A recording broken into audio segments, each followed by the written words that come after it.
Hi, everyone. I'm Navin. I'm the Director of Development at Locate AI, and I'm happy to introduce my good friend, Neal Ohm. Neal was a broker that worked with me when I was over at Dig In New York City running the real estate. He now is the master broker on a number of great national brands. Barry's Boot Camp, Dig In. Neal, what else do you want to talk about on your client side? I represent, in terms of representation for tenants, I represent New York Kids Club, Los Tacos #1, Ooh, Rise Nation, Inde, to name a few. yeah, Um, awesome. yeah, great brands. It's going to be an interesting time moving forward with them for sure. Those Los Tacos #1 carne asada tacos are basically the best tacos I've ever had. I know I'm missing them big time. Yeah, seriously. All right, so Neal, you've obviously done pretty well in the real estate industry, been doing it for a long time. Had your own firm, went over to your Newmark now. Why do retailers like working with you? What do you think's like the top two things that they really care about? Two or three things? I think when you're representing a brand or a business, things that I like to focus on is when you're in real estate is trying to make yourself really an extension of their business Yeah, and brand and kind of get into their world and how that world is an overlay of the real estate landscape you're trying to attack, whether yeah, it's New York. I also work in the Toronto market, or whether you're going to other urban markets like DC, Philly, Chicago, and how is that brand going to work as it relates to their business. And I yep, try and understand everything from how they present their product to point of sale to how it's merchandised yep, to to today how you pay for it. Is it an app? Do you order it, et cetera, et cetera? And all these things that seem to be evolving and changing with retail and the landscape is I think being kind of in there in lockstep with them, being an annex or a sidecar to what they're trying to accomplish, and I try and make it my own. yeah. All right, so what I really wanted to talk to you about is get from you your take on, pick a sub market that you really like in New York City. Talk to me about the retailers that are in there. Is it 5, 6, 7 day trade areas? Who do you think does well there? Who do you think will have trouble there? Maybe retail rents. Really, the topics are your choice. Run with it. Right. I thought about this, and I'd like to choose or explain or walk through NoMad, why I like it, how it became what it is today, and then Okay. what retailers are doing well, and really what's going to be the challenges moving forward in this market post COVID. Sure. I've lived in NoMad for the last, call it, 7 to 9 years. 9 years probably. I've lived on 30th Street between Park and Madison, Okay. which probably 10 years ago wasn't probably called NoMad. Had that nomenclature. That's a broker terminology, but Is that North Madison? north of Madison Park. So to give you a Got it. geographic location, it would be 26th Street, the north side of the park, going north to, let's say, 34th Street.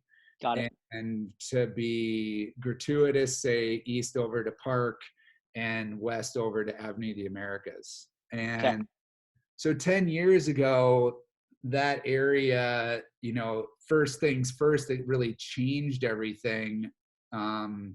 Just to take a one step back, the thing that makes the neighborhood interesting before everyone got interested in it is that from an urban planning perspective, it's kind of a retailer's dream, or it's become that.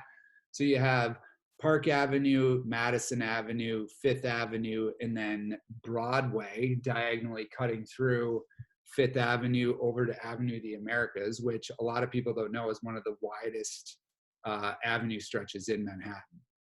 And so when you have Broadway cutting through like that at a diagonal, it creates all these minor submarkets that really don't have a side street feel, because an avenue is either to your left or right so close, and north to Yeah. south. It creates a lot of crazy visual lines. And then the pre-war architecture that's there, it's probably some of the best in the city in terms of just architectural detail.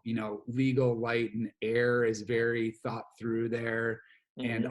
also the proximity to Madison Park, which I would argue Sure. is probably on a scalable size, it's probably the coolest park or most beautiful park besides Central Park, the way it's Yeah. the way it's maintained, and the way it's scaled. You can feel Mm-hmm. the presence of the buildings on Madison Avenue, and also the beautiful buildings that are on Fifth Avenue right when you're sitting in that park. And Yep. it's and a lot of people don't know, if you're not familiar with the New York neighborhood, from Fifth Avenue over to Madison Avenue, it's a very short distance. And Yeah. so between these three things that I've explained, it's really kind of a confluence of a lot of great things. And it's created a lot of exposure for a lot of brands and hotels that are there. Okay. So that's geographic and the location and why people like it. I think if you were to talk about NoMad and why it became significant, you'd have to first mention the Ace Hotel. Okay. Out of nowhere, 9 years ago, I believe it was, they picked a building on the corner of 28th and Broadway, Mm-hmm. and they converted a single occupancy kind of old style hotel that was offered in New York City and kind of transitioning neighborhoods, and turned it into the Ace Hotel. They secured, which is a very hip, I don't know what you would call it, budget at the time, kind of Americana, taxidermy, old is new designed hotel. Yeah. And that's really when the gravity of the pull of the neighborhood for nightlife and also food and beverage changed. And that's when it became kind of a forgotten neighborhood of like, we're going to sell some, fake perfume and fake handbags. New York tourist trap Yeah. storefronts. It became this world of, it's inexpensive to live here. It's also inexpensive to stay here as a tourist. And it's got a lot going on. It has great architecture that I mentioned before. It has the proximity to the park. And it's also super convenient. You can't forget about, you have trains on every avenue almost. Yep. And then you have stops at 23rd Street and 34th Street, and then 28th Street right on Broadway as well. Right.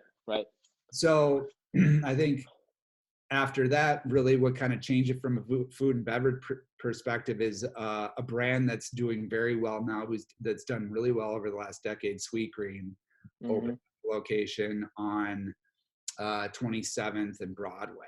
And that really changed what the neighborhood was thought of, from, is this a place where I can go out and drink at night, to and stay at a hotel, to, wow, I can get a great meal here and a great salad. And that was also the birth of the quick service restaurant and the idea that you can eat healthy in doing it. And every other brand that is strong or expanding in this world sought after that location. Right. And I think another thing that created the market too there that can't be ignored is kind of the renaissance of the Midtown South office. Yeah. So all the buildings that I mentioned before that were pre-war, that were probably built for manufacturing use, so like expandable floor plates, linear columns, pre-war details, high ceilings. That's kind of the recipe for, the next hot tech creative office, tech companies, right? Media, tech, TAMI, whatever word you want to put with it, they all wanted to be there. And then, what's TAMI, Neal? Tech, something, media. Yeah, that's right. I couldn't remember, but that's helpful.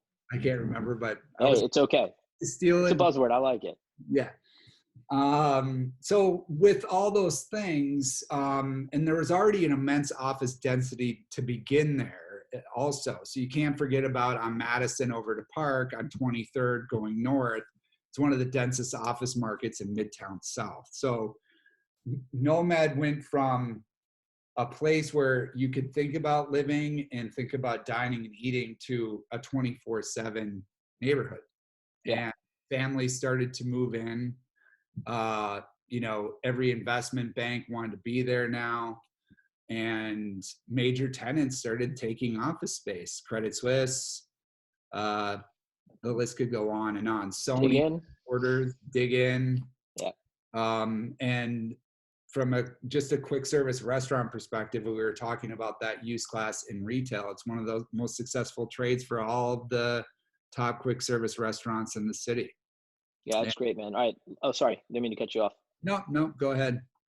I'd wrap this with maybe two questions for you. So The way you describe it sounds like it's probably a solid 7-day trade area in most corridors in that neighborhood. For sure. Would you have a sense of kind of ballpark rents for the good real estate? And could you tell us maybe where Main and Main is if you had to pick one or two Main and Mains in Nomad? If you were to pick Main and Main, you'd probably say the stretch from 27th Street on Broadway to 29th Street where the Ace is in one block north. It's Okay. no question Main and Main. It's where they're building the new Ritz-Carlton in Midtown South there. That's going to Right. be a full asset. There's been an immense amount of investment into retail, and all the major players want to be there as it relates to fashion and Yeah. to convenience use, and then beauty and cosmetics is a big presence there. I would say that's where Cool. Main and Main is.